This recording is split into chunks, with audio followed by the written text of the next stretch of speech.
What gave you the confidence, sir, to run against Senator Cynthia? Well, basically, of course, kasama ko rin yung grupo ni na Mayor Imelda Aguilar at Vice Mayor April Aguilar. I've been on my 7th term as a councilor, city councilor. I am the minority floor leader right now.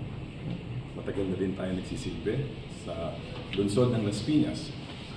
I think, umpisa po ako as Barangay Kagawad in 1989, and I was elected the youngest councilor in 1990. So, naging chief of staff po ako ni Mayor Nene, at tingin ko po it's time na kailangan matapos na ang Villar Dynasty sa Las Piñas. Ano yung i-implement niyo, sir?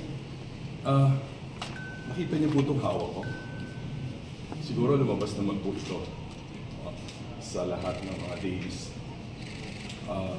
Medyo hindi po maganda ang nangyari doon sa income ng Las Piñas. Naiwan na po ang Las Piñas at we found out when I returned as a city councilor. May mga tax delinquencies po ang Villar na umabot ng 213 million pesos. At ito po ay siningil sa pamamagitan ng pagsulong ng isang resolusyon sa City Council. Ako po ang naglakas loob na gawin ito. At last November 2023, nagbayad na po sila ng 151 million pesos. At susunod po natin siguro yung mga business taxes. Kung nagawa po nila to, wala po silang moral authority to lead our city. Unang-una po, kailangan ng honesty, integrity, and respect para sa mga tao. Sir, based on your